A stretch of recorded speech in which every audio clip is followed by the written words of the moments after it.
Começar a gravar aí, você pode começar a falar. Pode começar, Alex. Pronto. Bem, então, dando continuidade, a gente chega no último ponto, né, associado ao ajuste do modelo, que é exatamente a dispersão, a taxa de dispersão para cada grupo funcional, ok? Aqui, finalmente apareceu a unidade, quilômetros por ano, que eu acabei esquecendo no final. Então, no final, essa taxa de dispersão, ela corresponde ao valor, né, para a população, o valor absoluto de probabilidade de distribuição dessa espécie, de dispersão, para qualquer movimento, ou seja, para qualquer lado. Se vocês se recordarem, no caso do grid lá, a gente tem um grid, você tem movimentações para ambos os lados, né? Naquele sentido para cima, para baixo e para as laterais.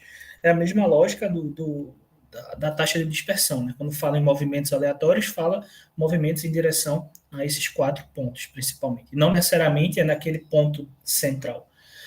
Então, nesse sentido, essa taxa de dispersão ela acaba sendo o default dela, né, para a maioria dos grupos, em aproximadamente 300 km por ano para todos os grupos, ok? Com exceção do grupo de detritos, que tem uma movimentação default de 10 km por ano. Esses valores eles foram definidos, assim como vários no EcoPath, na elaboração das suas fases iniciais no modelo, né, com alguns ajustes posteriormente, mas são parâmetros que, como alguns outros, tanto no EcoPass, tanto como no EcoSim, são parâmetros que muitas vezes a gente acaba nem mexendo. Nesse caso aqui, eu sugiro alterar, tá certo? Alguns deles. Mas são alguns dos parâmetros que eles acabam sendo utilizados normalmente como default, ok? Então, como eu disse, essa taxa de dispersão, ela acaba sendo dividida em duas, principalmente, ok? Só um minuto, que é exatamente essa taxa de dispersão bruta, né, propriamente dito, que é dividida principalmente em 3 partes, que seria a primeira para as espécies pelásticas com alta mobilidade, ou eventualmente espécies com alta mobilidade, com uma taxa de dispersão na ordem de 300 km por ano, aquelas espécies demersais com mobilidade relativamente baixa ou moderada, 30 km por ano, e aquelas espécies que não têm dispersão ou com a baixíssima mobilidade, elas são definidas como 3 km por ano para essa taxa de dispersão. Isso é baseado, novamente, no modelo, no guia tradicional, no guia do próprio software, ok? Que todos os autores acabam eventualmente usando. Claro que se você consegue ter a estimativa dessa taxa de dispersão, ótimo. Confesso que são poucos os estudos que conseguem isso, tá certo? Mas seria ótimo. E um outro ponto importante está relacionado com essa taxa relativa de dispersão, ok? Associada aos hábitats que não são preferenciais, ou seja, aqueles hábitats que não são ideais para as espécies. Então, ele varia de 1 a 5, mas isso vai eventualmente variando de acordo com a espécie. Então, você tem de 1 aquelas espécies sésseis ou organismos planctônicos, okay, com baixa mobilidade. Você tem as espécies com moderada capacidade de mobilidade e os grandes pelásticos ou os peixes demersais com alta capacidade de mobilidade. Existe uma regra geral, existe uma receita de bolo para aplicar esse 1, 2, 3, 4, 5? Não, certo?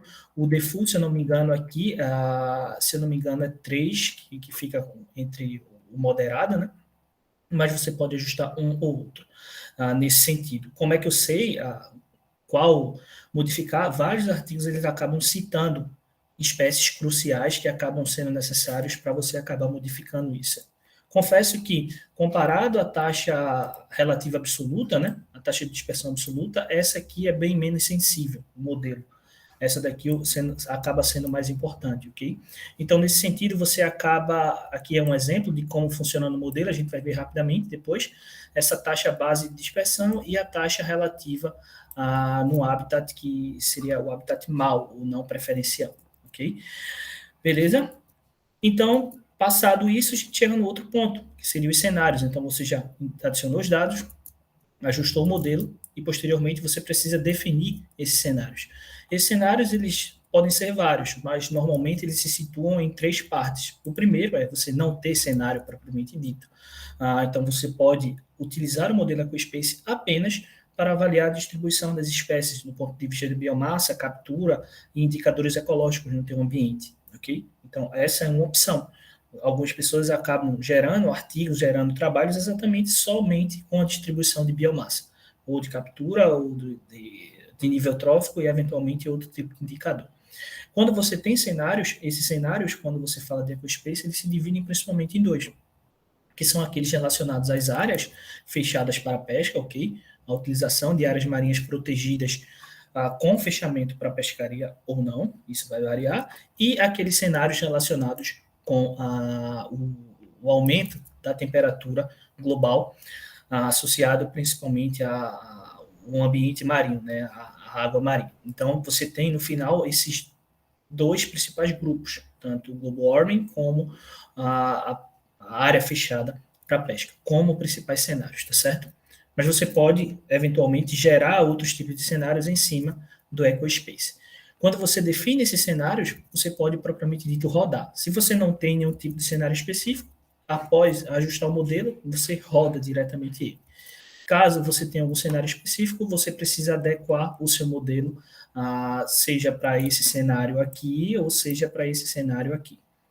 A aplicação do Global Warming no EcoSpace é um pouco mais complexa. Eu vou falar no final, antes da gente ir para o programa, como é que funciona. Mas para isso você precisa de dados externos.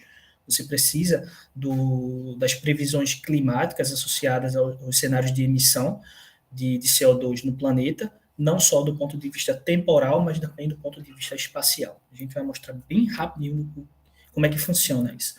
Então, posteriormente aos cenários, você chegou finalmente perto da etapa final, ou quem sabe a etapa final, que é rodar e obter os outputs do modelo. Então, vários são esses outputs associados ao EcoSpace. Você consegue obter dados de biomassa, dados de captura, dados de esforço, descarte, se eventualmente você tiver, contaminantes para aqueles que eventualmente tenham. Então, o EcoTransfer ele pode eventualmente ter uma ligação direta com o EcoSpace, mas não necessariamente. Se você tiver, por exemplo, informações de contaminantes espaciais, tu consegue inserir diretamente no EcoSpace sem não necessariamente você ter o EcoTransfer, porque é possível fazer isso. Mas para isso você precisa ter mapeamento desse tipo de contaminante e qual a resposta, novamente, qual a resposta ambiental, qual a resposta que a espécie dá a cada contaminante que você eventualmente vem inserir no modelo. Além disso, a gente tem também os queridíssimos indicadores ecológicos utilizados desde o modelo base até o modelo EcoSpace, acaba juntando várias informações, ok? E são utilizados também aqui. E, por fim, você tem algumas ferramentas ou algumas coisas opcionais que podem ser utilizadas, que é a extração dos dados e o salvamento automático, ok? Para isso, a gente tem também a importância, que eu não coloquei aqui, do plugin, que também é utilizado no EcoSim, o EcoInd. O EcoInd, ele acaba, nesse sentido, funcionando como um plugin para manejo desses outputs e também acaba funcionando no EcoSpace. Beleza? Um ponto importante, antes de eu passar mais para frente, alguns podem ter pensado nesse sentido, é que no EcoSpace a gente não tem, assim como no EcoSim, a aplicação de métodos ou modelos de sensibilidade, tais como a análise de Monte Carlo, ou eventualmente outro tipo de análise, como o Stepwise, ainda. Então, isso provavelmente vai ser desenvolvido ao longo dos próximos anos. Então, quando você tem esses outputs aqui, você pode eventualmente ter alguns problemas.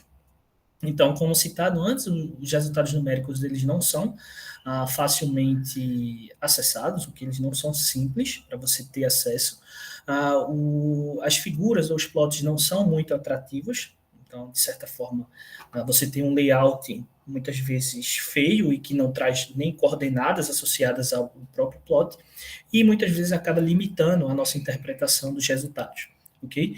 É para isso que a gente está tentando desenvolver um novo método de tentar avaliar isso.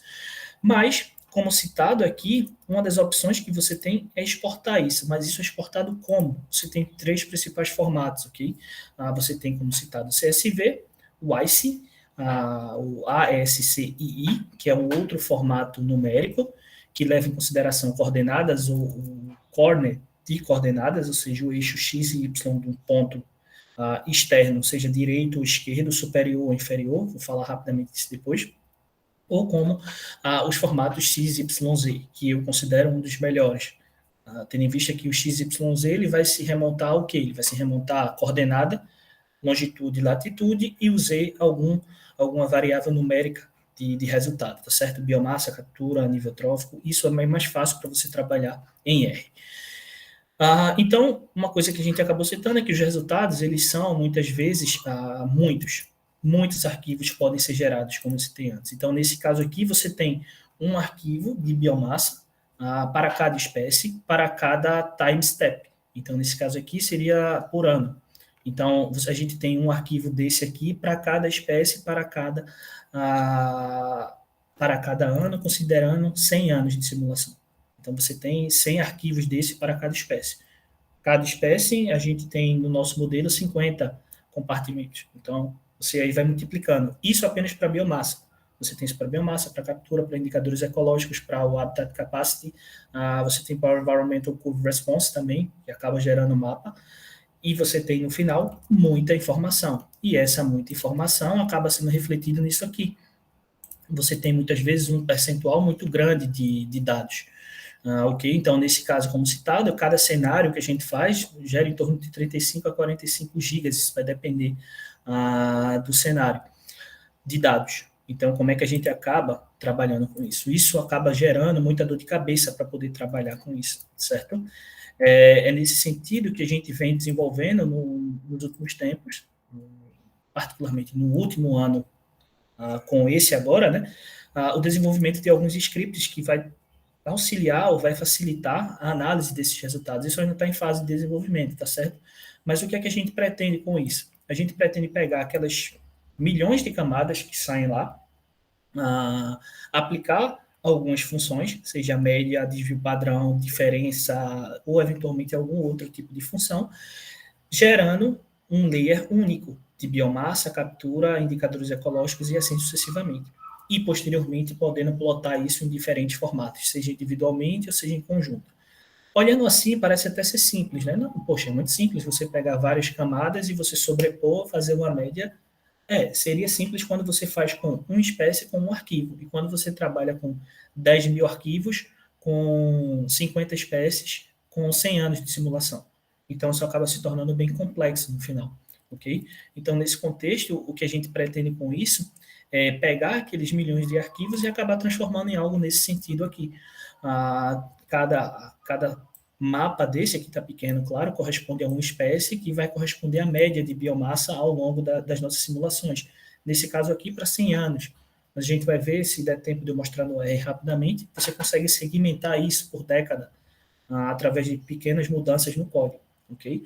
E com isso você tem mapas mais atrativos e você consegue fazer isso mais rápido. Isso quer dizer que o mais rápido significa mais fácil? Não. Vocês vão ver que cada arquivo de CSV que é gerado para você ter o database para gerar esse mapa, é um arquivo de CSV na ordem de 700 a 800 MB, com alguns milhões de linhas, ok? E isso acaba, no final, tornando o processo um pouco penoso, pesado. Mas se você tem um bom computador, isso facilita. No meu caso, como eu tenho um computador, podemos dizer, simples, entre aspas, isso demora um pouco, tá certo? Então, nesse sentido aqui, você acaba tendo a ideia que com isso a gente acabe passando isso posteriormente a um Shine, ok? Para facilitar o acesso de todo mundo. Tá bem avançado já esse processo, pelo menos no script em código ainda. Então, a ideia é que quando finalizado, isso seja passado inicialmente para o GitHub e depois, posteriormente, para a construção de um Shine, para um processo mais interativo, para aqueles que quiserem usar. Beleza? O mesmo sentido que a gente tem da utilização do R para manejar os dados, a gente tem também em um outro processo, que eu vou passar muito rapidamente, que se chamam as conexões externas do modelo EcoSpace. Então, como eu citei, para a aplicação do Global Warming, um dos cenários de aquecimento global, você precisa da espacialização dos cenários de emissão, ok? e como esses influenciam, por exemplo, na temperatura, na produtividade primária e, eventualmente, em algum outro driver que tu vai adicionar no teu modelo. É para isso que a gente usa exatamente essa conexão externa. Se alguns de vocês já fuçaram no modelo em si, no programa, eu antes, quando não trabalhava com EcoSpace, ainda no início, quando eu trabalhava com EcoPath, eu sempre apertava nesse botão e eu não sabia para que funcionava. Que diabo, por que isso não funciona? Eu não sei o que eu tenho que fazer para poder isso aqui funcionar. E, enfim, aproximadamente 8 anos depois, 7 anos depois, eu descobri o porquê. E a dificuldade para se utilizar isso. Então, no final, o uso dessas conexões externas, elas são baseadas em um arquivo de configuração que deve ser definido pelo usuário, ok? Baseado nesses mapas ao longo do tempo, seja de temperatura, seja de biomassa de fitoplâncton, de zooplâncton, ou eventualmente alguma outra variável dessas. E como esse arquivo de configuração é feito, normalmente ele é um código, tipo esse aqui, um código bem grande, diga-se de passagem, na qual você insere cada arquivo. Então, nesse caso aqui, a gente tem arquivos de mapeamento baseado nos cenários de emissão para um modelo específico, o GFTL, ok? Então, baseado nesse cenário, você tem vários arquivos por mês, desde 1950 até as previsões. Posteriormente, tem um outro tipo de arquivo até 2100, ok? Então, isso é manejado, isso é feito dentro de um código específico. Tu pode fazer isso diretamente no Notepad, no bloco de notas. Nesse caso, como eu uso o Visual Basic, eu faço no Visual Basic. Então, você precisa ter isso bem ajustado, ok? Eu não vou detalhar isso porque a gente não vai ter tempo, mas no final, cada mapa desse que tu adiciona precisa ter um tamanho de grid específico, precisa ter a coordenada de corner, ou seja, o x e o y de uma ponta ou de outra é exatamente igual. Se um arquivo for diferente, não funciona, vai dar erro. Ele vai identificar, isso não funciona, não dá para sobrepor. E a gente vai ver como é que funciona no programa. Então, no final, isso aqui é utilizado para isso. Você acaba adicionando diferentes camadas externas, não, conexões externas, que relacionam esses drivers ambientais, ok? Associados a um tipo de driver ou, eventualmente, a alguma forçante, tal como biomassa, ou como captura, ou como esforço, ou eventualmente algo nesse sentido. Mas, normalmente, se utiliza ou para o driver ambiental, né? Então, você aplica isso a um dos seus base maps, ok? Então, nesse caso, se eu tenho temperatura como um base map, eu vou aplicar nesse base map de temperatura um driver externo de previsão climática sobre a temperatura espacial, ok? Sobre esse driver de temperatura. Se eu tenho, por exemplo, dados de uma forçante de biomassa de fitoplâncton, eu aplico essa forçante sobre a biomassa relativa de fitoplâncton no modelo. Isso acaba dando uma diferença bem clara no modelo, a gente vai ver o porquê. Beleza?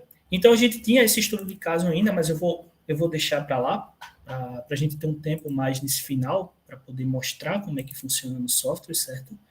Eu vou fechar aqui e vou abrir um dos meus modelos para a gente dar uma olhada, beleza? Alguma dúvida? Eu vou fazer uns comentários aqui enquanto o Alex abre e divide novamente a tela. O Ecopath sempre foi de graça. E ele sempre foi bancado pela UBC, pela Universidade de British Columbia, né, que fica em Vancouver, no Canadá. Só que chegou alguns anos atrás, acho que isso 5, 6 anos atrás, a Universidade de British Columbia, já com o desenvolvimento da Ecopath, já tendo toda uma sociedade no entorno, né, um consórcio, etc., eles chegaram e falaram, nós vamos parar de bancar os 2 programadores que a gente paga para desenvolver o Ecopath, porque o Ecopath já é adulto o suficiente para andar com as próprias pernas, né? Então, por conta disso, o Ecopath hoje, ele vive de projetos, né? Então, os 2 programadores do Ecopath, um ainda no Canadá e o outro em Barcelona, que a gente tem bastante contato com ele, o Steinbeck, eles vivem de projeto. Então, o projeto contrata para fazer um modelo EcoSpace para tal coisa, né? Daí o Yurum vai trabalhar nesse modelo, daí, acho que eu posso inserir isso. Então, o EcoPath está se desenvolvendo dessa forma. Por conta disso, o módulo EcoSpace do EcoPath agora, eles estão cobrando para usar. Então, tem uma taxa para a instituição, né, durante um tempo, para usar o módulo EcoSpace.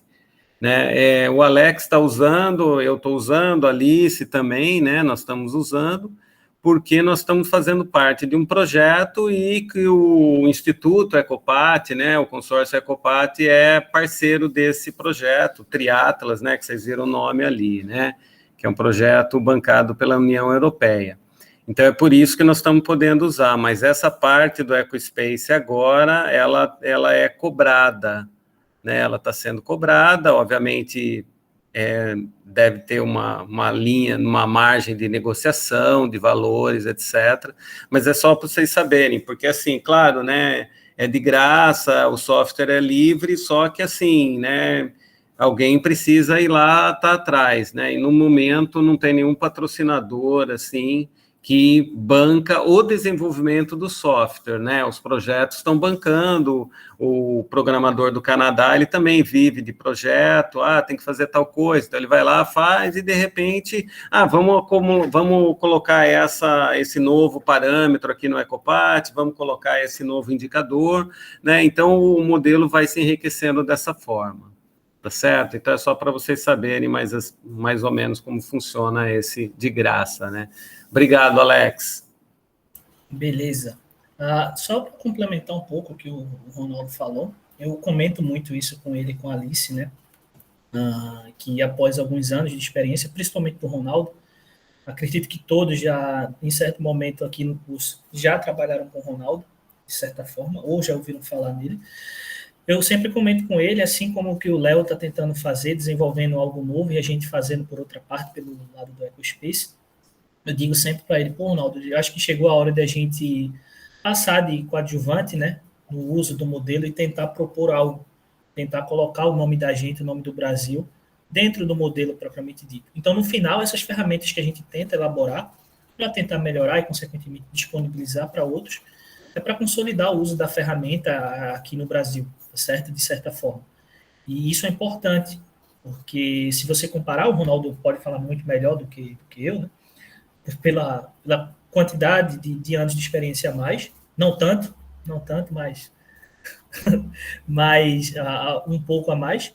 Você tem atualmente a quantidade de usuários do modelo no Brasil muito grande. Você tem modelos desde o norte do país até o sul, desde ambientes lacustres até um ambiente marinho. Isso é muito legal. Isso é muito legal. A gente ainda está engateando no caso do EcoSpace, mas é provável que daqui a alguns anos a gente tenha vários modelos EcoSpaces no Brasil. O principal limitante, como vocês viram e a gente acabou falando, muitas vezes é a informação, beleza? Então, nesse sentido, vocês devem estar vendo a minha tela já. Eu vou mostrar rapidamente esse exemplo. Isso aqui é o próprio modelo que o Vini distribui, junto com a Marta, quando dá o curso também. Então, é um modelo para uma região específica, se eu não me engano, na Flórida, algo nesse sentido. Se eu não me engano, eu não tenho certeza, certo? Deixa eu até ver aqui se tem informação na localização. Não tem. Então, é um modelo simples, com 11 compartimentos. Provavelmente vocês já mexeram, não sei se o Ronaldo passou algum exercício. Sim, eles fizeram. Pronto, perfeito. Então, o que a gente vai fazer, basicamente, é tentar ver como é que funciona, certo? Assim como vocês já devem ter visto. Eles rodaram o EcoSim, rodaram, brincaram. Então, vou até passar direto. Então, pode passar direto, pode ir para o EcoSpace. O EcoPath e o EcoSpace. Então, no EcoSpace, a gente tem, assim como no EcoSim, os parâmetros que devem ser definidos previamente. Então, você pode definir o tempo que você vai simular, o time step do teu modelo, em quantos meses ele vai acabar juntando isso, né? E algumas outras informações. De maneira geral, aqui, a gente normalmente modifica o número de anos total, okay, que a gente acaba mexendo, que vai estar associado à simulação desse modelo. Uma coisa importante que eu acabei não falando, mas eu vou falar lá na frente e vou pontuar, quando se fala em multistância, inclusive foi pontuado ontem, você tem também possibilidade de avaliar isso dentro do EcoSpace utilizando um plugin que é conhecido também como IBM, que eu não vou tratar dele aqui nesse sentido, mas você pode avaliar junto com o IBM ou em separado. Mas o multi-instância também ele é avaliado dentro do EcoSpace quando você faz uso do mesmo, certo? Então, vamos pensar no mais simples, que seria o modelo básico aqui. Então, beleza, a gente tem o modelo base aqui. Quando você entra em mapas, esse aqui está pronto, a gente vai mostrar como é que funciona. Então, nesse caso aqui, a gente tem o custo da pesca, né, em si. Você tem os portos, que são esses pontos em vermelho. Você tem a profundidade aqui bem definida já, vou mostrar depois como é que funciona. Você tem os dados de temperatura, distância da costa, e você tem os habitats, ok? Nesse sentido aqui, você pode fechar um ou outro tipo de habitat, tá vendo? Você pode, com o olhozinho, para qualquer um desses parâmetros, você acaba fechando, se for necessário, ok? E para você ter acesso a isso, eu vou mostrar depois com calma, é só você dar 2 cliques. Quando você dá 2 cliques, esse aqui não vai ter nada, esse aqui. Quando você dá 2 cliques, ele vai abrir uma outra tela, que vocês não vão estar vendo, peraí. Deixa eu compartilhar minha tela, senão vocês vão acabar não vendo muita coisa, certo? Agora eu não consigo olhar para vocês. A tela está aparecendo já? Tá aparecendo. Tá aparecendo. Beleza. Então me confirme se vocês veem o quadro. Sim, estamos vendo. Beleza. Então quando você dá 2 cliques, você tem acesso àquela matriz, né, que a gente viu previamente lá na apresentação, certo? Aqui ao lado você consegue visualizar isso, um pouco dos dados que você inseriu lá, beleza? Mas, Alex, vamos supor que você ainda não tivesse essa planilha. É isso que eu vou mostrar agora, nesse sentido. Legal. Esse aqui é a interface básica do modelo. Tá. Então, eu não vou acabar mostrando tanto detalhes aqui. Então, vamos construir o modelo do zero. Como é que a gente constrói o modelo do zero? Como qualquer um outro. Você vem aqui, você acaba adicionando um novo cenário, né? Eu já fiz aqui, eu coloquei aqui um cenário teste para evitar. Então, recordem isso aqui. Você tem todas essas informações nesse ponto, certo? Então, vamos vir aqui no cenário teste. Eu vou carregar ele. Deixa eu botar aqui para salvar. Ele vai abrir. Tem as mesmas informações, é o mesmo modelo, mas sem nada. Então, a gente não tem nenhum tipo de informação nesse modelo. Como é que a gente faz? A primeira coisa, além de, claro, você definir esses parâmetros de entrada, caso seja necessário você modificar, você vem aqui em Edit Base Map. Quando você clica em Edit Base Map, você define algumas coisas importantes que vão nortear o nosso modelo. Então, você define o número de linhas, o número de colunas, aí você vai ter o número de células que vai acabar sendo modelada. Você tem o top left latitude e o top left longitude, que nesse contexto aqui que são as informações que vão ser necessárias para georreferenciar o seu modelo. Nesse caso, a gente não tem, mas eu vou mostrar o outro do Brasil que tem a informação, e com isso você consegue georreferenciar o modelo com coordenada. O porquê isso é interessante? Porque no final, você vai, quando exportar isso para fora, você consegue identificar ou mapear isso com outros tipos de layers, ok? Então, não necessariamente, para você gerar o EcoSpace, tu precisa adicionar a coordenada aqui. Por quê? Porque o Base Map ele já vai vir baseado em coordenada. Mas se tu quiser trabalhar com essa informação fora do modelo, você precisa adicionar isso aqui. Porque no final a gente vai ver quando eu tirar aqui, deixa eu mostrar rapidinho para vocês. Se vocês olharem aqui no canto inferior, nesse canto aqui onde eu estou passando o mouse, tá vendo que tem algumas informações, ó, o número de linhas, colunas e a latitude e longitude. Essa latitude e longitude, ela tá errada. Ela tá considerando aqui, ó, 0 lá em cima. O top left é exatamente nesse ponto aqui, que você precisa definir a coordenada. Então, aqui, se eu vier... Você viu? Oi? Não, desculpa, Alex. Então, se você vier aqui, definir aqui, ó, 20 e 20, que era o padrão, deixa eu confirmar aqui qual era. Isso era o que tinha antes, né? Para não ficar diferente. 20 e 20 e o tamanho da célula é 20, tá certo? Então, aqui seria 20 quilômetros. Quando você clica, ele automaticamente já transforma isso aqui em DD. DD é o grau, na verdade. O grau decimal, né? O degree decimal. Então, nesse sentido, você tem aqui, você pode assumir as células como quadradas, se for o caso, se você precisar, mas é só uma questão de conversão de unidade, ok? Então, eu quero trabalhar em graus decimal, é mais fácil.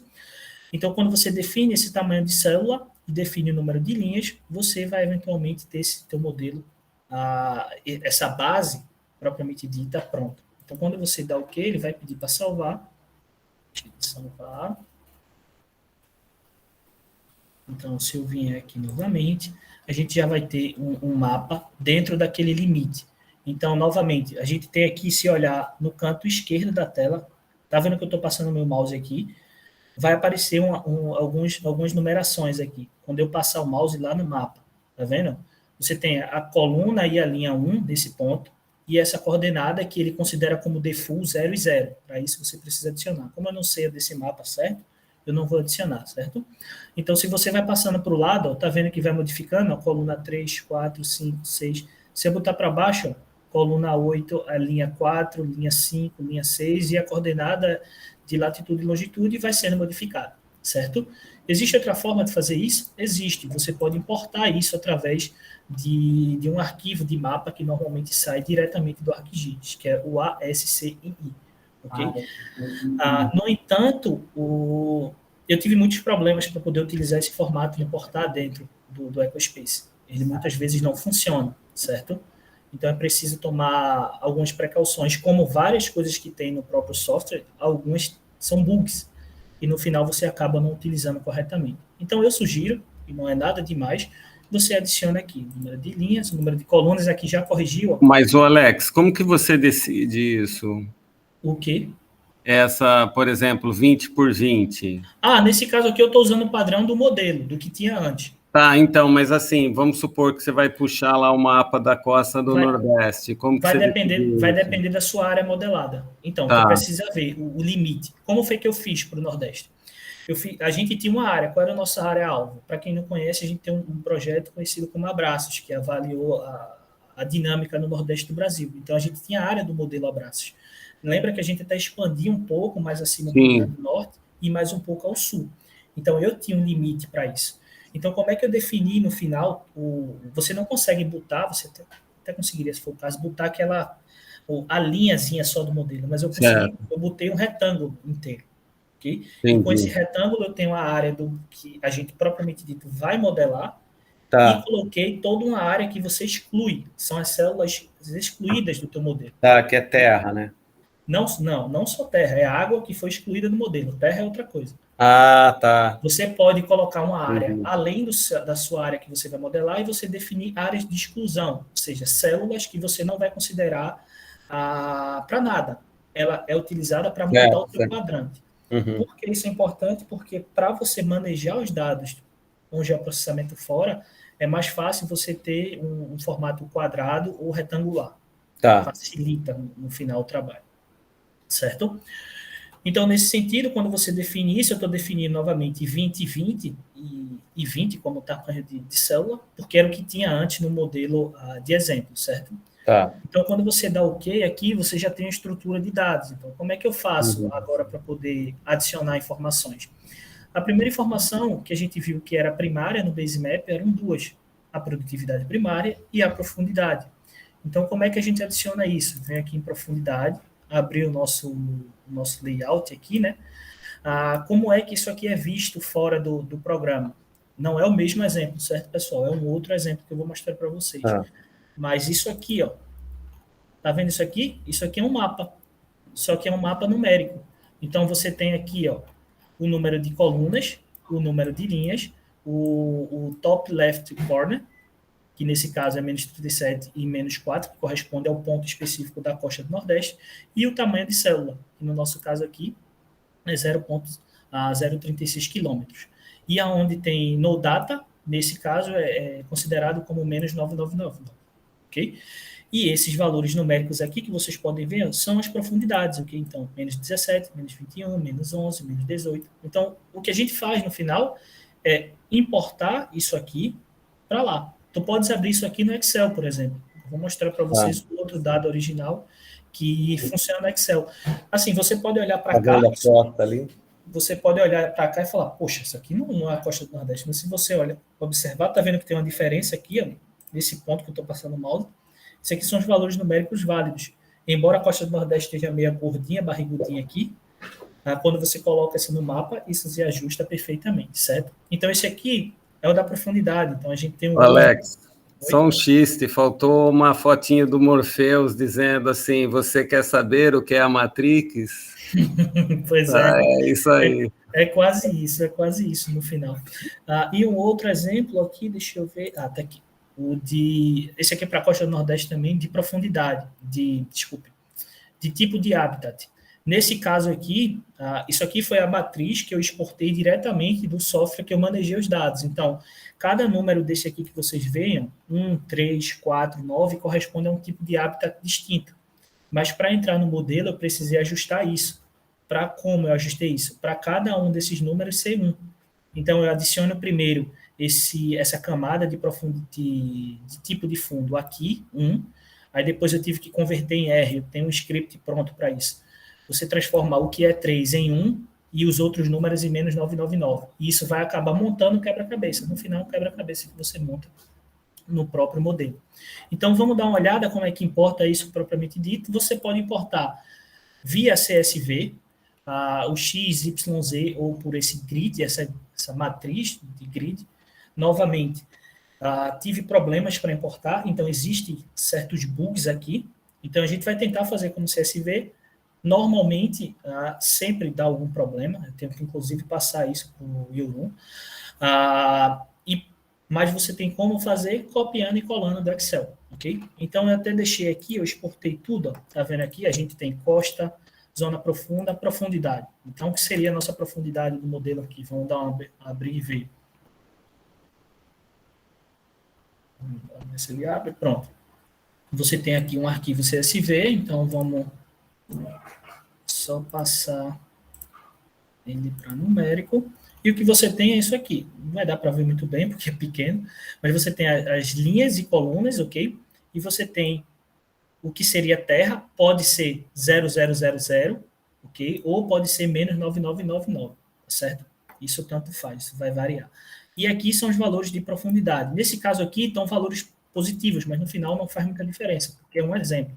Eu recomendo colocar valores negativos, certo? Porque quando você exporta isso para trabalhar em outro software, a profundidade ela deve ser considerada como negativa e não como positiva, ok? Considerando que 0 é a profundidade de linha do mar. Então, o que a gente vai fazer é praticamente passar isso aqui para lá. Então, vamos fechar aqui, vamos ver se vai funcionar como CSV. Cadê? Deixa eu ver qual é esse aqui. Então, vamos aqui importar a partir do CSV. Deixa eu ver onde eu botei aqui. Aqui. Então, a gente quer importar a profundidade. Vamos ver se vai entrar. Pronto, foi. Tá vendo? Vocês viram que modificou os valores. Quando você clica aqui, você já consegue visualizar. Então, você tem já as informações. Legal. Poxa, qual a outra possibilidade de fazer isso? É exatamente copiando e colando. Você pega a sua matriz lá do Excel e você copia e cola ela. Exatamente, só que nesse sentido você não copia. Se vocês se recordarem de lá, a gente tinha o número de linhas e o número de colunas. Para copiar para cá, você só copia a matriz que corresponde aos valores numéricos. Beleza, poxa, massa, Alex, tranquilo. E aí, como é que eu faço isso? Você pode exportar isso também para fora. Foi como eu acabei fazendo para poder mostrar mais rápido para vocês, certo? Da mesma forma que você importa, você exporta. Então, aqui você consegue visualizar, aqui ainda tem um problema, quando eu sair e entrar de novo, ele vai aparecer o mínimo e máximo, tá certo? E aqui você pode escolher uma coloração específica qualquer, para cada um desses tipos de área, tá certo? Então, quando você aplica isso, isso acaba vindo diretamente para cá. Se vocês se recordarem, o outro modelo, ele tinha isso aqui, ó. A gente tinha a questão dos portos. Como é que eu adiciono o porto? Tá vendo que tem um círculozinho, acredito que vocês estejam vendo. Quando você dá um clique, ó, ele acaba, deixa eu encontrar o ponto certo, adicionando vários portos. Isso você pode fazer. Isso eu estou fazendo manualmente, tá certo? Eu estou clicando. Poxa, manualmente dá muito trabalho, Alex. Como é que eu faço? Você pode fazer diretamente aqui. Tá vendo? Você tem uma matriz binária de 1 e 0, onde 1 corresponde a valor válido, verdadeiro, e 0 corresponde a valor não válido, ok? Então, deixa eu até ver se eu exportei isso para cá. Exportei. Então, vamos importar isso para cá também. A gente já tem, nesse sentido, o base map aqui, tá certo? Profundidade. Vamos adicionar os portos. Então, 2 cliques, você vem aqui importar, CSV. Então, você vem aqui, ó, portos para todas as frotas, tá certo? É a nomenclatura que saiu. Então, você dá abrir. Tá vendo que ele já mudou aqui, ó, true e false? Então, você tem isso ao longo de toda a região aqui. Poxa, quero visualizar isso, como é que eu faço? Você passa para cá, você já vê. Não gostei do preto, eu quero o vermelho. Você pode vir aqui e modificar, certo? Mas, ô Alex, eu entendo, mas assim, só Porto, normalmente, você vai ter 1 ou 2, né, numa região, Não, né? sim, Tá, beleza. eu entendo. Nesse sentido aqui, eu estou trazendo isso porque era como o exemplo estava. Eu Tá, não tá bom. sei o que estava por trás, eu não sei nem se o exemplo, na verdade, é verdadeiro. Na verdade, é verdade. E o porto é importante, pessoal, para depois aquelas coisas de custo, né? Aquelas características de custo da frota. Porque, então, assim, uma pescaria mais longe do porto vai ter um custo maior, então o EcoSpace vai fazer esses cálculos, né? Isso. Só para pontuar uma coisa importante, pessoal, o que foi que a gente fez primeiramente? A gente definiu a profundidade, né? Deixa eu fechar isso aqui. O que foi que a profundidade mostrou para a gente?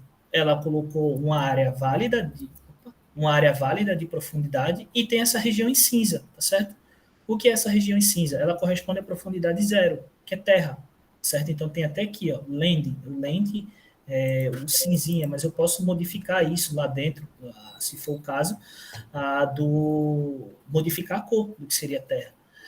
Esse exemplo aqui é uma baía, mas vamos supor que isso não seja uma baía. Vamos supor que essa área de cá, deixa eu ver aqui, pronto, toda essa região aqui para cima é terra, mas daqui para cá é água. Eita, como é que eu faço? Você vem aqui, ó, células para você excluir, você dá um clique nela, se você quiser tem 2 opções, você dá 2 cliques e abre novamente essa matriz, nesse caso não tem, tá certo? Eu vou fazer na mão. Então, você pode importar do mesmo jeito, se você tiver essa informação. Ou você pode vir aqui, ó, excluir célula, importante aqui, ó, você marca excluir célula, e quando você clica, você acaba tirando, porque a coloração está bem clara, tá certo? Deixa eu mudar aqui para vocês verem.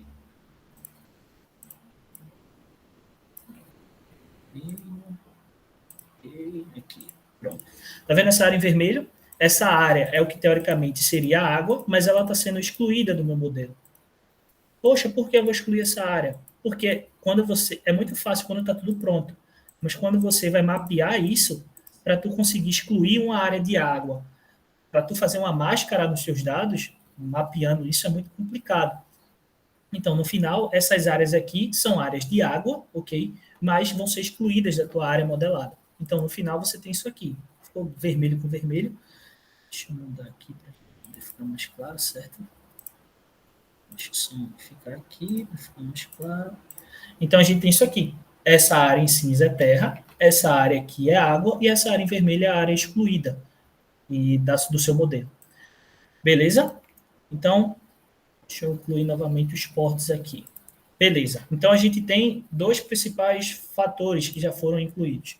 O que é que a gente pode adicionar mais? Então, vamos adicionar o habitat e os drivers ambientais. Então, vamos primeiro nos drivers ambientais. Da mesma forma que a gente fez nos outros, você pode dar 2 cliques nele.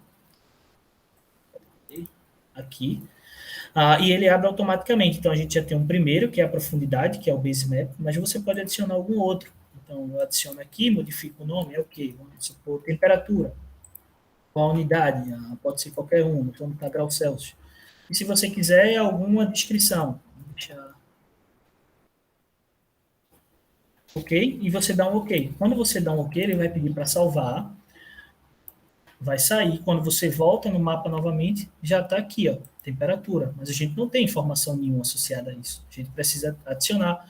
Então, você dá 2 cliques novamente. Você vem aqui. Como é que eu adiciono? A gente vem importar. Eu já tenho um layer pronto de temperatura. Então, eu venho aqui, ó, e adiciono. Então, você tem áreas de 0, que corresponde à terra, não tem temperatura, e as áreas de água, que tem uma temperatura específica. Você dá sempre uma olhada na aparência para ver se está tudo ok e aplica. E com isso você tem um layer de temperatura. Deixa eu ver se tem mais algum outro aqui. Não, só é temperatura mesmo. Então, esse seria o layer de temperatura. Beleza. Então, a gente finalizou os drivers ambientais. Como é que a gente faz agora? Vamos adicionar os habitats. Como é que adiciona os habitats? Você dá um clique aqui nesse lápis, você adiciona 1, 2, 3, 4, quantos habitats você quiser. Eu vou deixar assim só para ser mais rápido, certo? Vou deixar um nome específico assim. Não vou colocar, não. Então, eu dou OK. Novamente, salva. Ele vai sair, ele salva como qualquer outro software. Você vem aqui novamente em mapa e você vai ter os habitats aqui. Como é que eu adiciono os habitats, Alex? Aqui, ó, 2 cliques novamente, ele vai abrir. Como é que a gente adiciona? Você importa. E assim sucessivamente. Então, nesse caso aqui, vamos supor, vamos botar Costa, é um tipo de habitat, tá vendo aqui que ficou 1 e o resto 0. Então, onde tem 1 corresponde a esse habitat. Vamos botar aqui um tipo, é só escolher aqui, qualquer um, tá certo? Vamos supor que fosse uma área de macroalga. Então, adicionei habitat, o outro, como é que eu faço? Eu venho aqui e importo. Então, deixa eu botar aqui zonas de profundidade. Adicionei já aqui, tá vendo? E tá nesse ponto aqui. Isso pode ser variado, não necessariamente precisa ser 1, tá certo? Se você conseguir um degradê relacionado a isso, então, consequentemente, isso vai ter sobreposições de áreas, tá certo? Nesse grid em específico. Então, o que isso vai acabar fazendo? Tá vendo esse ponto aqui? Vamos supor que esse aqui é 089, arredondando. Um próximo layer, que eventualmente venha a entrar nesse grid aqui, ele tem que complementar 1, tá certo? Então, dessa forma, você vai ter um degradê, uma sobreposição de habitats. Como é que eu vejo isso? Venho aqui novamente, aqui nossa zona de profundidade. Aplico. Vamos lá para o habitat 4. Vou fazer só rapidinho aqui. Deixa eu ver aqui, rocha. Da mesma forma, tá certo? Vem aqui, cadê? Eita, vamos botar as rochas. Esse tá feio. Essa aqui. Então, tá vendo que você tem uma área mais essa daqui não dá para ver direito. Deixa eu ver uma melhor. Tá vendo que você tem uma área mais verde e uma outra mais clara, que é exatamente o degradê de habitat, ok? Vamos no habitat 5 agora. Qual seria? CSV, você vem aqui areia. Então, adicionamos areia. Tá aqui, que é a maior parcela. Deixa eu botar aqui. Ok, e eu acho que tem mais um. Deixa eu confirmar se tem. Habitat, rochas eu acho que eu já botei, eu acho que não. Será que eu botei já? Não, já botei. Então, só um minuto para confirmar se tem mais algum. Areia, rocha. Não, já foi tudo, então são 4. Então, não são 4 não. Espera aí, pessoal, que agora eu não lembro se eu coloquei ou não. Eu acho que é esse que complementa. Não. Então, deixa eu excluir esse aqui. Então, qual é o 1? Para excluir é como qualquer outro processo no software. Você vem, clica, remove. Deletou, dá OK, ele vai dizer para deletar, dá sim, você salva, sai novamente e entra. Quando você entrar, já não vai estar mais aqui, tá certo? Ok? Eu acho que está faltando um aqui que eu acabei esquecendo, mas já dá para a gente visualizar. Então, essa é a forma que você adiciona os base maps, okay? Os mapas de habitat. Ok, finalizamos uma primeira etapa, que é um input de dados. Como é que a gente ajusta o modelo agora? Infelizmente, a gente vai ter que ser corrido assim, tá certo? Mas qualquer dúvida, vocês falem que eu paro aqui rapidinho e explico rapidamente.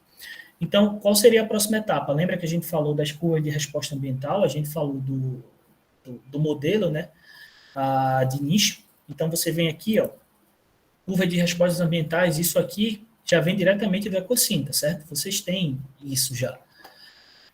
Então, aqui você tem 3 principais importantes pontos que devem ser levados em consideração. Primeiro, esse aqui, o Group Capacity Model. Aqui você precisa definir quais as variáveis que tu vai incluir na distribuição da tua espécie. Ou seja, vamos supor que o bacalhau aqui, ele se distribua baseado principalmente ou exclusivamente no habitat, ok? Então, você deixa marcado o habitat. Mas vamos supor que os camarões, não. eles se distribuam baseados também ou exclusivamente na variável de resposta ambiental. Ou, eventualmente, todos apresentam distribuição baseados na profundidade, no habitat e também na resposta ambiental. Então, você marca todas essas caixinhas. Isso aqui vai acabar resultando em 2 outros campos que você vai ter que preencher. O primeiro deles é o uso do ambiente, né, que é definido aqui. Então, você tem o habitat 1, 2, 3 e 4. 2, 3, 4 e 5. Se vocês se recordarem, o que foi que a gente fez com os camarões? A gente tirou o uso do habitat para ele. Então, no final, ele acaba ficando como nada, ele está travado aqui, tá certo? Então, para os outros ambientes, vamos supor, as baleias, elas se distribuem principalmente, eu estou botando aleatório, certo? Em 50% do habitat 4, se distribui em 80% do habitat 2, não se distribui no habitat 3, mas se distribui em 0,5% do habitat 5. O bacalhau, ele acaba se distribuindo em todos os habitats, então eu não preciso botar 1 e 1, é só deixar 1 em todos, tá certo? Vamos supor que a anchova, ela se distribua em todo o habitat 2, ela se distribua em 50% do habitat 4, mas não se distribua no habitat 3 e 5. O zooplâncton, o fitoplâncton, normalmente eles têm distribuição ao longo de todos os habitats, certo? Vamos supor outro aqui, deixa eu modificar aqui também, vamos botar 5, 0, 3, 0, 2. Dá para entender a lógica, né? Como é que funciona a parcela de distribuição dentro desse habitat, para cada grupo desse, beleza? Então, eu adicionei isso, eu informei para o meu modelo que as baleias, elas se distribuem no habitat 2 em 80% dele. Qual é o nosso habitat 2? Se a gente voltar aqui em mapas, o habitat 2 é essa área aqui, ó, em verde. Então, em 80% dessa área em verde, a gente vai ter a probabilidade de distribuição das baleias, certo? Então, esse é um ponto para poder ajustar. Qual o segundo ponto que a gente deve ajustar? A gente deve aplicar as respostas ambientais, certo? A Environmental Curve. Como é que você faz isso? Assim como no EcoSim. Então, vamos supor que deixa eu ver qual é que a gente tem aqui. Quando você dá 2 cliques, ele abre exatamente essa caixa. Então, você tem que procurar aqui code. Então, vamos ver o que a gente tem de code. Você tem aqui, ó, a profundidade. Então, você clica nesse verdinho. Tá vendo que você tem a variação, a curva? Então, você dá um OK. Aí ele entra. Vamos supor a temperatura para as baleias. Deixa eu ver se entrou aqui, se tem. Não tem para as baleias. Então, deixa eu ver aqui, eventualmente, outro que tenha. Tem a distância para as baleias, mas eu acabei não colocando. Deixa eu voltar aqui, rapidinho. Viu? Cadê? Aqui é outro driver ambiental que eu acabei esquecendo, que é a distância da costa. Distância. Deixa eu dar um OK, ele vai pedir para salvar. Então, vamos dar um OK. A gente vem nos mapas, a gente vem novamente aqui em distância, dá 2 cliques, ele vai abrir. Eu vou vir aqui, ó, em selecionar, cadê? Distância a partir da costa. Então, eu adicionei isso, ele vai estar aqui, ó, como lá naquela figura, tá OK? E dou OK. Então, com isso, você acaba tendo essa estrutura. Então, vamos lá novamente. Resposta ambiental, baleias, agora eu tenho distância. Então, eu venho aqui, ó, como é que as baleias estão distribuídas de acordo com a distância, dessa forma aqui. Então, eu dou um OK. Então, eu vou fazer para todos, certo? Então, com isso aqui, você aplica as respostas ambientais. Você tem a aplicação de mortalidade, se caso você tiver, são informações opcionais, e o que isso acaba fazendo? A gente acaba computando a capacidade de distribuição dessa espécie no ambiente. Como é que isso é feito? Você já configurou o teu modelo aqui, tá certo? Então, você vem aqui, ó, e computa isso. Ele vai computar, quando você clica, você vai ter isso aqui, que é a probabilidade de distribuição para cada espécie. Então, para bacalhau, aqui tá, por que tá desse jeito? Porque a gente não definiu nada no final. Quando você não define, ele considera tudo como 1. Vamos ver, para camarão não ficou definido, a gente só definiu para baleia e para o bacalhau, tá certo? Então, com isso, você consegue calcular essa capacidade de distribuição da espécie, ok? Isso pode ser modificado como? Aqui, ó, se você vier no grupo capacity, deixa eu tirar Pronto, eu vou tirar o habitat do bacalhau, ok? Então, se você olhar aqui, não tem mais.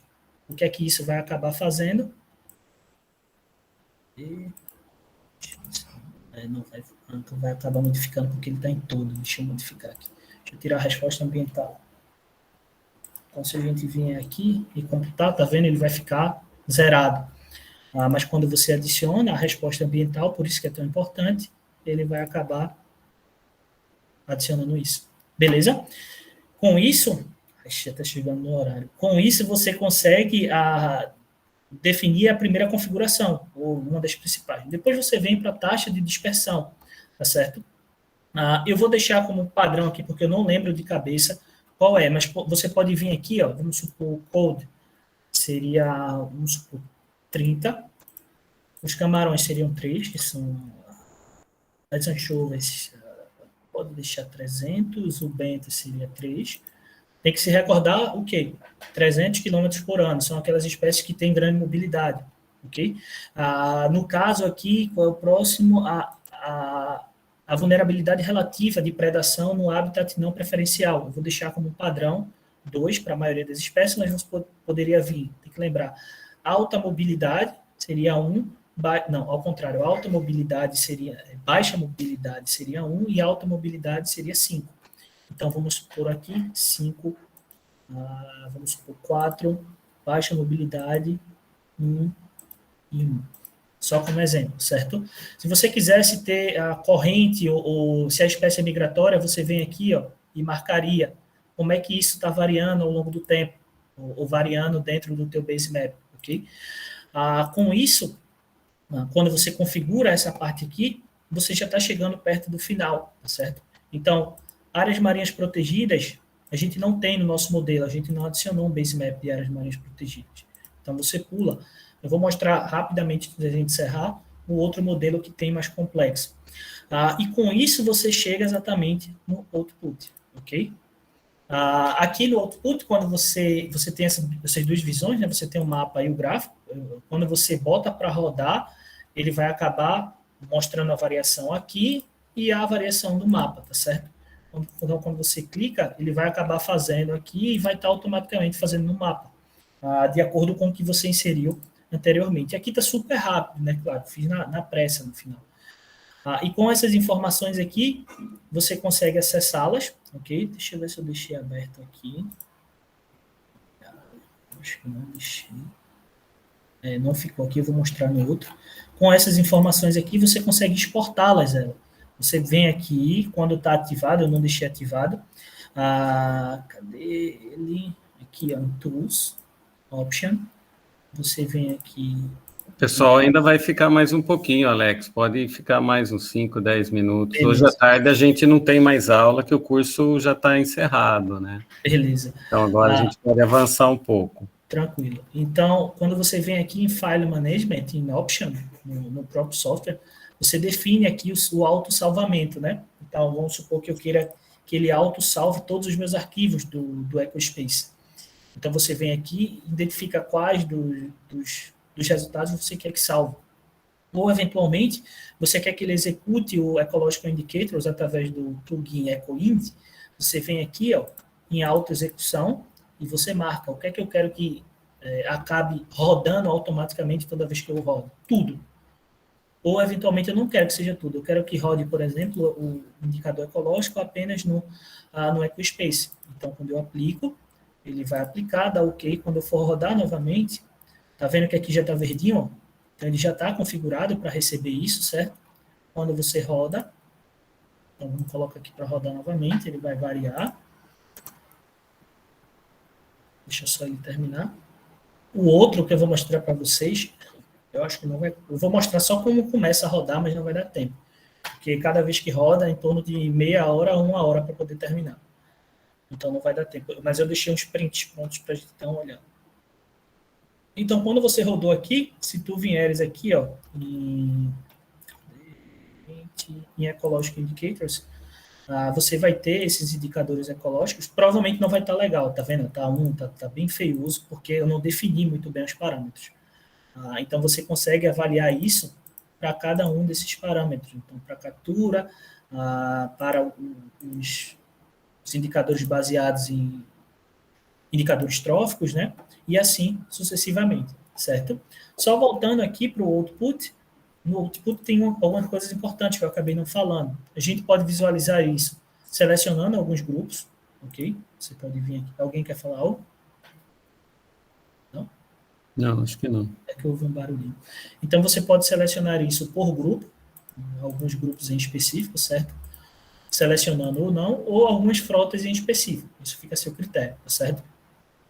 Se você configura isso lá em cima, você vai ter, eu quero só os consumidores, ele vai eventualmente acabar tirando os produtores, ou eu quero só os produtores, ele vai eventualmente tirar os produtores. Agora, isso tem que estar configurado anteriormente, certo? Alex, essa escolha, né, de indicadores, tal, ou de componentes para você ver o resultado, se você escolhe poucos, isso influencia numa simulação, no tempo de simulação Para ou não? rodar, não necessariamente, não. Não No final, ele necessariamente. acaba rodando para tudo. Porque ele tem que rodar para tudo de qualquer forma, né? Só tá. Isso Beleza. no final é que nem no EcoSim. Quando você seleciona alguns grupos, ele só mostra alguns grupos em específico. Então, Exato, mas ele vai ter que rodar para todo mundo, vamos é isso supor, vou mesmo. tirar aqui esses 3. É porque seria vantajoso colocar só poucos, né? Se ele realmente Exatamente. não Ele perdesse acaba não tanto tempo, fazendo. né? Então, aqui, vamos supor, eu selecionei esses 6. Então, ele aparece. Mas se quiser ver tudo, eu clico aqui e vejo tudo. Aí não vai fazer diferença de tempo, né? Porque o modelo é pequeno. No final, a mesma coisa. Assim, quando o modelo é pesado, eu não recomendo deixar tudo, porque para passar de uma página dessa aqui para outra, com o modelo rodando, às vezes demora mais. Então, certo. não recomendo. Eu recomendo deixar. O que eu normalmente faço é selecionar aqueles recursos que são pescados, que eu tenho time series, para poder avaliar melhor, beleza? Então, você pode avaliar isso aqui sobre algumas óticas. Então, você tem a biomassa relativa, você tem o esforço de pesca, tá vendo? Que é baseado exatamente na questão da captura do recurso, que vai estar relacionado com a distribuição desse recurso no nosso mapa. O que quer dizer isso? Aonde o recurso tem uma maior distribuição, e vamos supor que esse recurso tem uma maior intensidade de captura sobre um tipo de frota, a frota vai atuar aonde aquele bicho tem a maior biomassa e, consequentemente, ele tem a maior captura. Beleza? É mais ou menos essa a lógica. Se a gente fizer um paralelo aqui, vamos ver um recurso, deixa eu dar uma olhada na captura. O bacalhau, ele tem uma pesca relativamente intensa nessa área aqui, beleza? Então, vamos dar uma olhada lá no modelo base. Vamos dar uma olhada no modelo base. Cadê aqui a pesca no modelo base, no land? Qual foi aqui que a gente estava olhando? Deixa eu só confirmar para não confundir.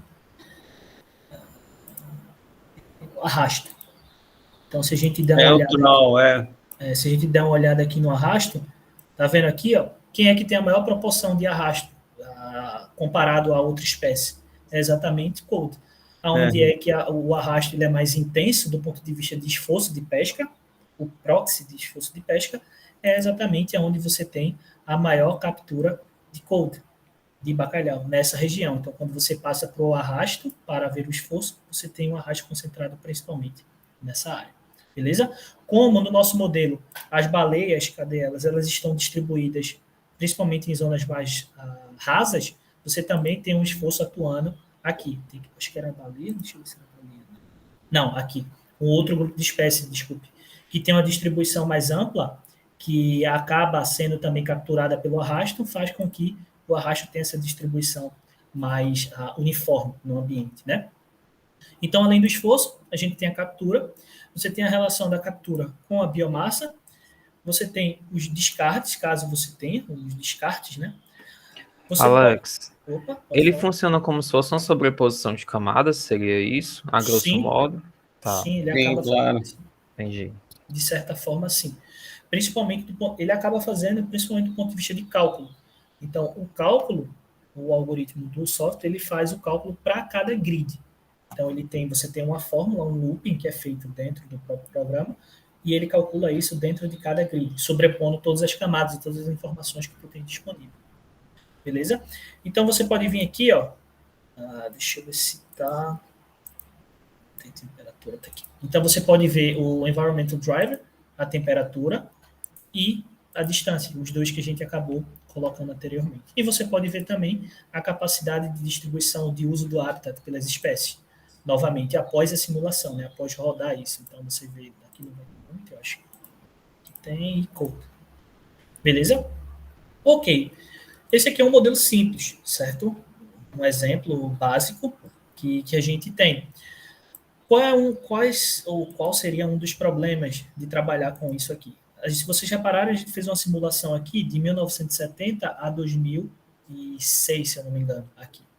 Mas esse mapa aqui, ele corresponde apenas ao último ano. Então, como é que tu usa isso? Então, você não consegue usar. Ele acaba correspondendo ao último ano. Normalmente, para avaliar isso, você precisa avaliar ao longo do tempo, certo? Então, é para isso que você acaba salvando esses mapas. Tu tem a opção de salvar o mapa automaticamente. Salvar, nesse caso, as figuras. Mas essa figura ela acaba não vindo com coordenada, que dificulta o trabalho aqui em cima disso.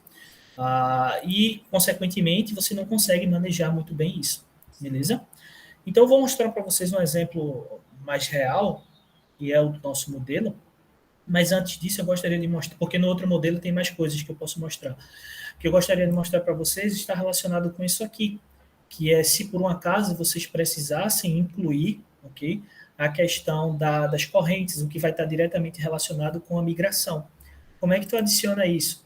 Tu precisa primeiro definir o que tu vai adicionar. Tu vai adicionar vento, tu vai adicionar uma corrente de ressurgência, vamos supor vento. Eu quero adicionar um vento. Como é que eu adiciono isso? Você precisa adicionar isso por mês, tá certo? Então você precisa de muito mais informações. Beleza, como é que eu adiciono isso? Semelhante ao que a gente fez anteriormente, tá certo? Então deixa eu só ver. Isso é importante para o plâncton, né, Alex? Isso. Colocar corrente aí, porque o deslocamento de plâncton, né, principalmente. Deixa eu só ver aqui rapidinho. Deixa eu voltar lá no mapa. Então, a gente precisa voltar no mapa, certo?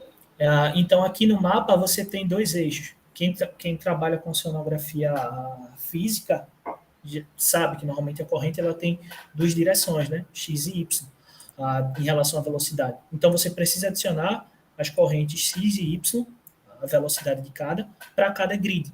Então, eu vou fazer bem aleatório aqui, tá certo? Então, vamos supor, vamos chamar um quadrante aqui com 5. Eu vou aplicar, ele vai fazer 5 automaticamente, ok? E vamos colocar a velocidade em Y como 2. E aplicamos. Beleza? Então, tá vendo aqui que ele já apareceu? Nesse sentido, deixa eu só ver se eu consigo colocar -2 para -1, para ver se fica melhor. Vai ficar melhor. Vamos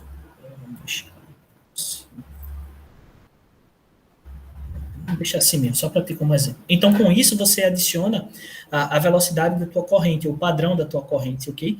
Então, você aplica isso e você vai ter essa informação aqui. Como é que eu avalio isso lá embaixo? Como é que eu computo isso? Você vem aqui e isso já vai estar... Cadê?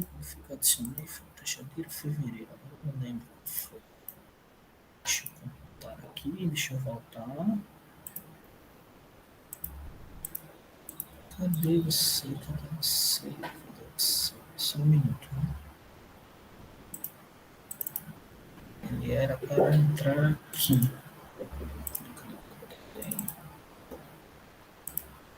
Putz, eu não lembro qual foi o mês que estava. Isso eu tenho que fazer para cada mês, tá certo? Por isso que dá trabalho. Merda. Deixa eu ver aqui. Não sei se foi fevereiro. Isso. Bola não acabou não. Que bizarro. Aqui, deixa eu adicionar aqui pra gente ver. Não sei por que acabou não funcionando lá, certo? Isso é normal. Para quem já fez, quem trabalhou com o modelo apresentando, dificilmente funciona as coisas como você está fazendo. Tá vendo aqui, ó? E aqui você consegue, quando você adiciona, deixa eu dar um aqui. Cadê? Janeiro. Aqui. E aqui você já adiciona. Se a gente vier aqui e dar um quadro geral, você consegue já começar a visualizar. Então, eu posso adicionar a questão da ressurgência, se for o caso. Como é que eu adiciono isso? Para janeiro, você vem aqui, quando você dá 2 cliques aqui, ó, ele vai abrir a nossa página aqui, tá certo? Só que aqui a gente adicionou um tipo de valor, tá certo? Quando você vem aqui e computa, deixa eu ver se ele vai... Tá vendo aqui que apareceu? Então, quando você bota todos, você vai ter a relação de vento, a relação de posição das correntes e, eventualmente, alguma outra zona de ressurgência. Isso você precisa por mês, ok?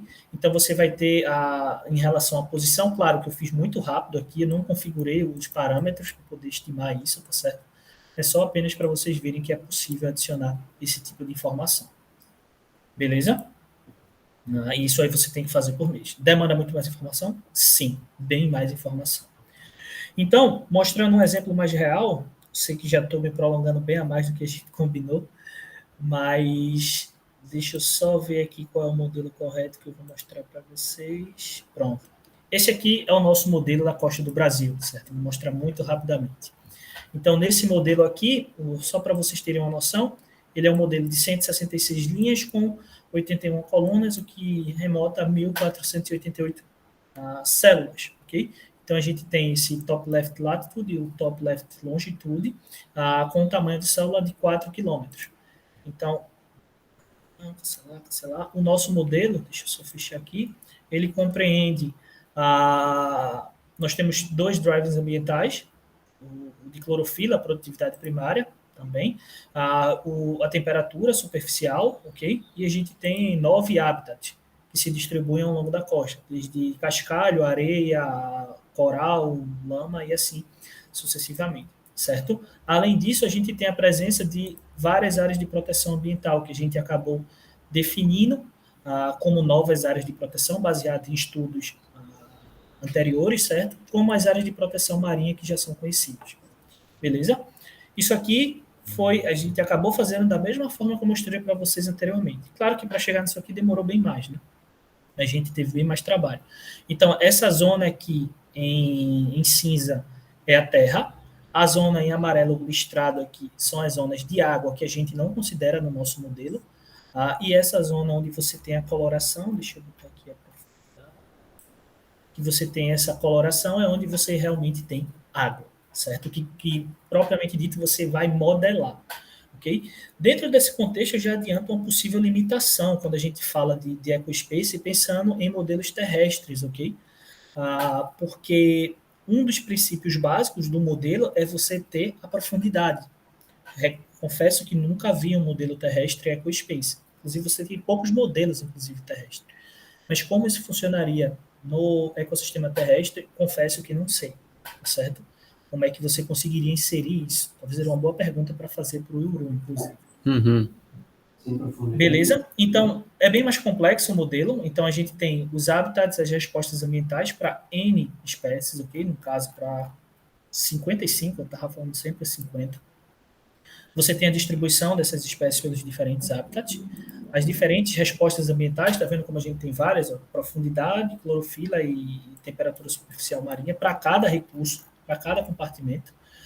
Com isso, a gente acaba computando, já vai estar computado aqui, para cada espécie, ok? Então, vamos supor, para essa espécie aqui é um, para essa espécie aqui é outra, para essa espécie aqui é outra, ou para compartimento, para cá é outra. Então, Alex, esse aí é outro modelo do que do Nordeste? Parece não, é o nosso. Parece que está indo lá para o Sul. Não. Tá não, aqui, ó.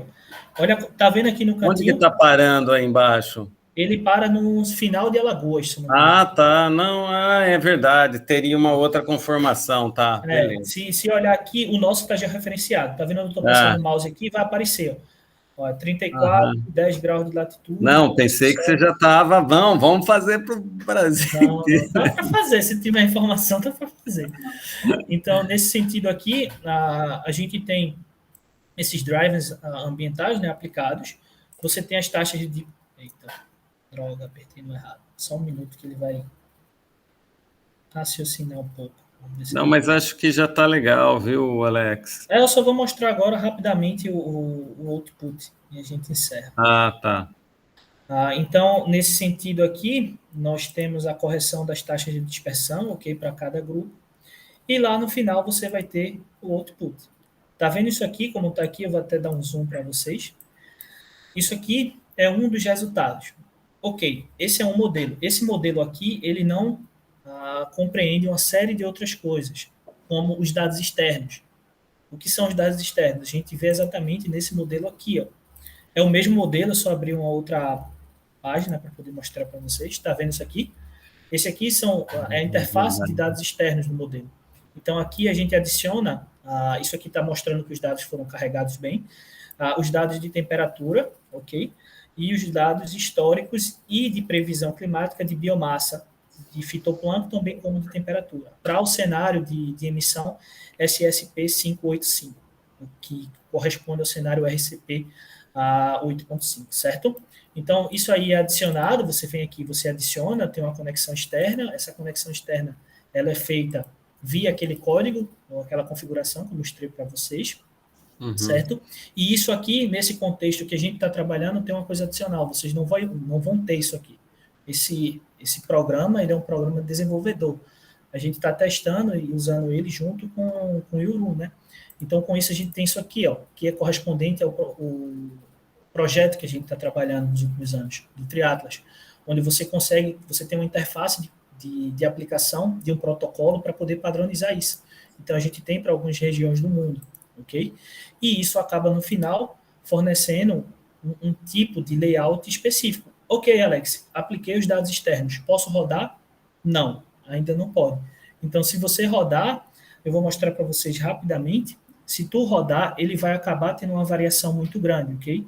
Devido à não aplicação desse pequeno algoritmo, do SPINAP. O SPINAP, só rapidamente falando, ele é um algoritmo de padronização utilizado principalmente para modelos climáticos, ok? Que está aplicado também aqui no EcoSpace.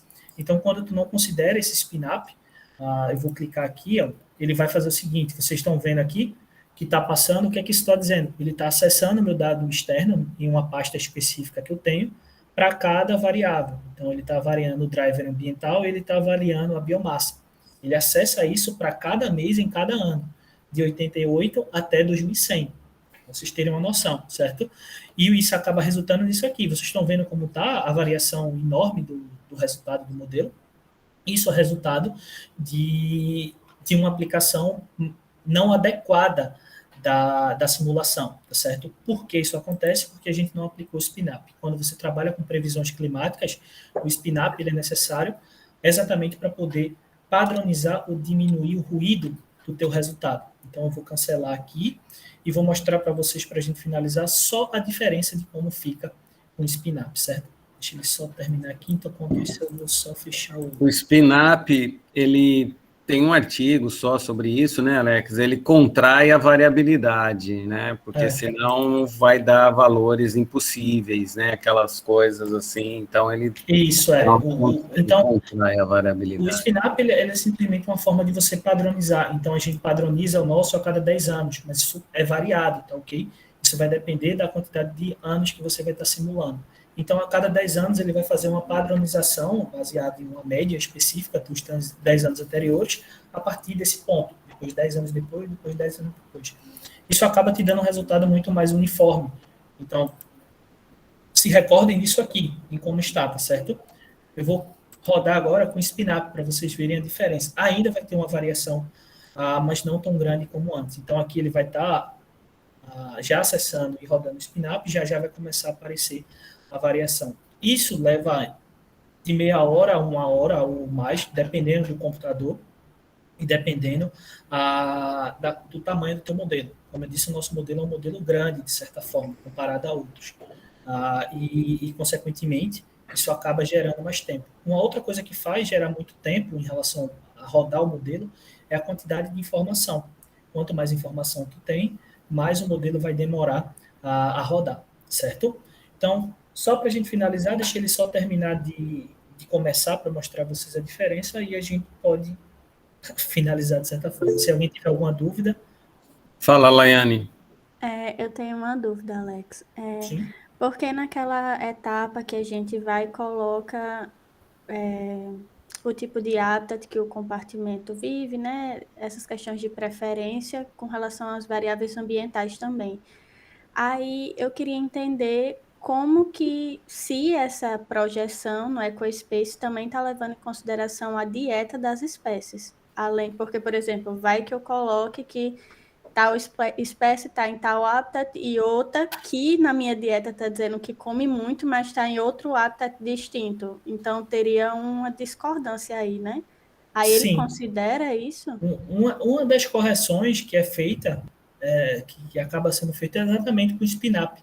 O SPINAP ele acaba sendo utilizado como uma forma de tu tentar minimizar esse impacto causado por exatamente esse motivo que você falou.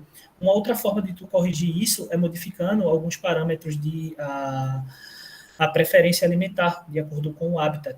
Você pode modificar isso, tá certo? Isso não deixa de ser uma limitação do modelo também. Você vai, eventualmente, ter uma relação direta, né, ou indireta, em relação a esse cenário que você colocou, de disponibilidade de alimento ou não. Mas o SPINAP ele serve exatamente para isso, para tentar balancear essa distribuição baseada na dieta em si, ok? Dentro do modelo. Não dá para detalhar, até porque o SPINAP ele não está nem disponível ainda, se não me engano. Se eu não me engano, a 6.5 ainda não tem, certo? Agora, Yane, se você coloca que o consumidor está num habitat, né, ou prefere um habitat e a presa dele em outro, daí você está cometendo uma incoerência, né? Você tem que ou acertar isso, né, para não ser tão incoerente, ou ir lá e mudar a composição da dieta, né, lá no Ecopat, né? Então, isso que o EcoSpace é isso tudo, é ter um monte de informação, né, e você precisa detalhar muito mais isso, né, fica mais difícil, né? Sim. Então, no caso, essa informação de agregar esses dados de dieta, né, nos mapas, é o diferencial daqueles modelos de nicho tradicionais, né, que se faz no R, por exemplo. Isso, porque essas variações elas não vão depender só das mudanças climáticas ou dos seus drivers ambientais, vão depender também das relações tróficas, né? Isso, exatamente. O grande diferencial no final é esse. Claro que o EcoSpace é um dos modelos, certo? O EcoSpace é o melhor? Nem tanto. Tem suas limitações. A gente tem modelos, outros modelos. Quer ver uma limitação muito forte do EcoSpace? A inclusão de variáveis biogeoquímicas. Ainda é muito... Sim, você não consegue inserir tantas informações. Para isso, você tem outros modelos. Você tem o Osmose, você tem o APCOS, exatamente, que são outros modelos que incluem informações mais detalhadas do ciclo biogeoquímico, que vai influenciar na produtividade primária e, consequentemente, na predação dos predadores. Mas, quando você compara esses modelos com o modelo Ecopass, o modelo, o nosso aqui, ele tem um detalhamento maior de compartimentos, coisa que os outros modelos eventualmente não conseguem. Então, você precisa agregar muita coisa, embora você adicione a informação biogeoquímica. Aqui você desmembra mais o ecossistema, mas você acaba perdendo um pouco de informação biogeoquímica. Muito embora eu acho que isso vai ser modificado ao longo dos próximos anos, com o desenvolvimento de novas ferramentas. Diga, Gisela. Não, então, só que me veio agora, mas de qualquer maneira, o que a gente parte é de uma que a composição da comunidade como um todo também é a mesma do modelo inicial do Ecopaf, não é isso? Então, eu estou assumindo que toda essa área tem a mesma estrutura de comunidade, assim, composição, pelo menos, de comunidade. Sim. Uma coisa importante, como eu disse, como a gente utiliza o EcoSim anterior, né, a isso, o que é que o EcoSim faz no final? Ele acaba predizendo o nosso passado, dependendo do ponto que você esteja, né, e eventualmente fazendo o futuro. E ele considera uma mesma estrutura. O que é que muda no final? A estrutura que começa o modelo ela é a mesma. O que muda são as variáveis, sei lá, a temperatura, ou eventualmente uma área marinha protegida, e isso ao longo do tempo vai sendo modificado. Mas a estrutura inicial ela é semelhante ao modelo base. Isso aí não. E ao longo do tempo, claro, você consegue avaliar variações no modelo. No próprio EcoSim é possível você estimar diferentes modelos Ecopath por ano de modelo EcoSim. Tem uma ferramenta que você faz isso. E se alguém já fez EcoSim e já tentou fazer isso, é muito provável, isso deve ter acontecido, quando você bota para poder estimar o modelo Ecopath, você salva ele, por exemplo, do passado, quando você vai abrir, o modelo está totalmente desbalanceado. E acaba acontecendo isso, certo?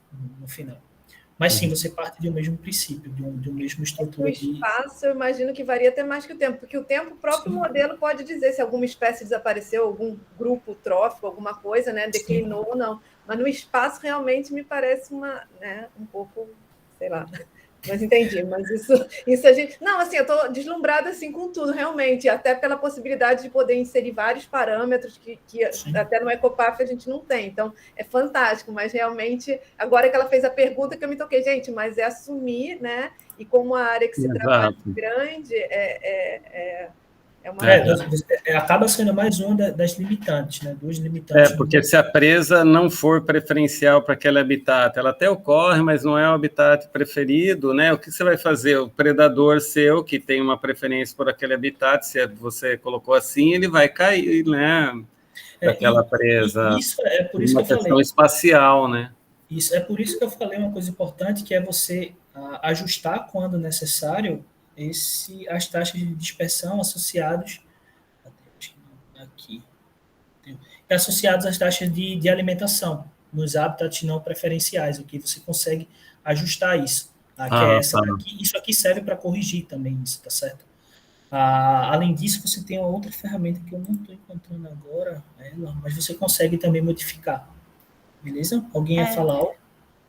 Não, só para complementar, porque no caso, o que me veio à mente, né, fazendo aquela pergunta, é porque provavelmente vários desses dados aí para o EcoPath, para o EcoSpace, né, de Habitat e tudo mais, vai ser de acordo com outros estudos que eu vou encontrar na literatura, né? Aí pode ser, eu imagino que existe uma grande possibilidade de que não bata com a minha dieta, né? Então, aí você tem que analisar bem, porque os estudos podem ser de outros anos, enfim, pode ter acontecido alguma coisa no ambiente. Então, imagino que vai ter muita possibilidade de não bater, assim. E isso tem que ser observado já desde o início, né? Desde lá do modelo básico, como o Ronaldo falou. Então, o ideal é que você tenha pelo menos o básico, a maior parte batendo. Quando isso não bate, possa ser que tenha alguma coisa estranha. Claro, pessoal, não quer dizer que o EcoSpace seja o dono da verdade. Você tem muitas limitações, você tem que fazer várias ponderações e muitas escolhas, assim como a gente faz anteriormente, né? Dos módulos do EcoPass e também do EcoSim. Beleza? Só rapidinho, se vocês se lembrarem a diferença de como estava antes para o que estava agora, esse é o efeito do SPINAP. Ele acaba diminuindo a variabilidade que você tem aqui, não está 100% corrigido, certo? Mas você consegue avaliar isso ao longo do tempo e avaliando, consequentemente, por meio de diferentes mapas, ok? Aí você consegue, no final, avaliar isso. Só antes de a gente encerrar, só para mostrar para vocês como é que funciona, eu não vou me prolongar. Isso aqui, no final, pode ser passado para cá, ok? Então, deixa eu só ver se tem uma das figuras que eu deixei aqui pronta. Só um minuto, certo? A gente tem vários códigos. Deixa eu abrir ele aqui.